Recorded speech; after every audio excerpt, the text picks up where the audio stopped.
आरव ने सोनिका को समझाया तो सोनिका ने खुद को शांत कर लिया। वैसे भी अब की वो खुद के लिए नहीं बल्कि अपनी जेठानी वसुधा के लिए मम्मी जी की गलत बात का विरोध कर रही थी। ये पहली बार नहीं था जब उसकी सास घर की औरतों को रात का बासी खाना खाने को कह रही थी।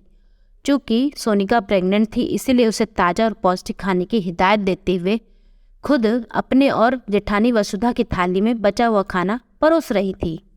आज वसुधा ने सोनिका के उकसाने पर बासी रोटी खाने से मना किया तो सास गुस्से से आग बबूला हो गई थी और ताने देते हुए वही कुछ पुरानी बातें दोहरा रही थी। मर्दों को घर से बाहर जाकर मेहनत का काम करना पड़ता है, उन्हें ताज़ा खाना खिलाओ।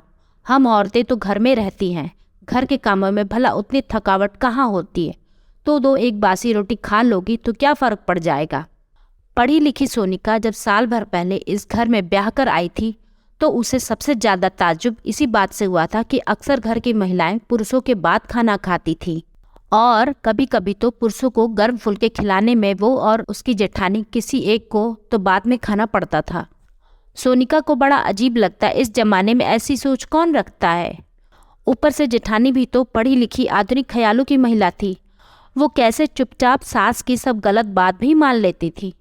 सोनिका ने जब शुरू में इस बात का विरोध किया तो जेठानी वसुधा ने उसे बाद में मना किया कि इस घर में ऐसा ही होता है।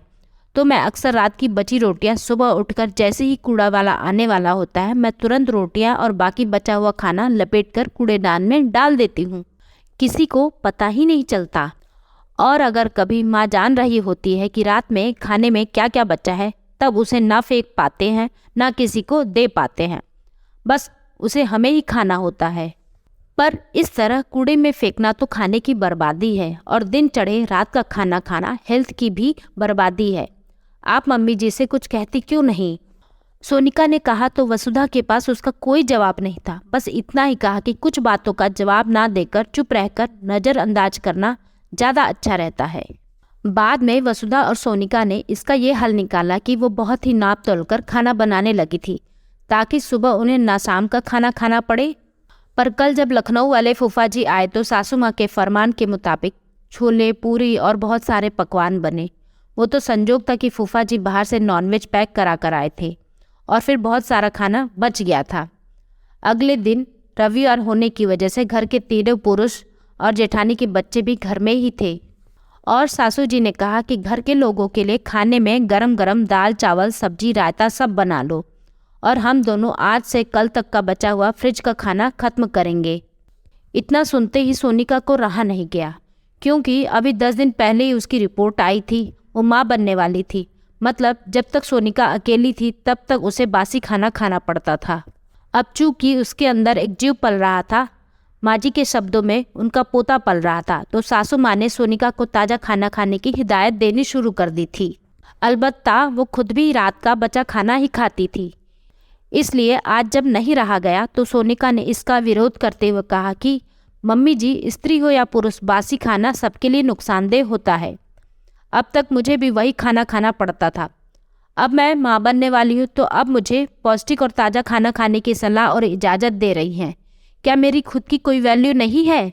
मम्मी जी कुछ कहती कि तब तक आरव बोल उठा, तुम्हारे पास तो हर बात का रेडीमेड जवाब तैयार रहता है, अब बस भी करो, अब बस भी करो सोनिका, मम्मी को और कितना सुनाओगी? कभी कभी जवाब ना देना भी अच्छा रहता है। नहीं नहीं आरव, सोनिका को मत रोको, उसे बोलने दो जो उसके मन में है। सच कहूँ तो आज इसने मेरी आंखें खोल दी है।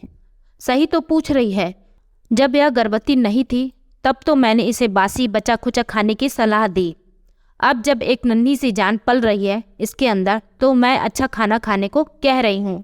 अब चौंकने की बारी सोनिका और वसुधा की थी कि कहीं मम्मी जी नाराजगी में तो यह नहीं कह रही हैं। मम्मी जी ने सोनिका के सर पर प्यार से हाथ फेरते हुए कहा, बेटा आज तुमने मेरी आंखें खोल दी। मैं भी क्या करती, अपने घर में भी यही देखती आई थी। फिर ब्याह कर ससुराल आई तो यहाँ भी घर की औरतें सबसे बाद में बचा खुचा खाना ही खाती थी। वसुधा ने भी कभी इस बात का विरोध नहीं किया। बहुत अच्छा किया सोनिका ने जो यह सवाल उठाकर इसने मुझे समझा दिया कि हम स्त्रियों को भी पौष्टिक खाने की बहुत ज़रूरत होती है।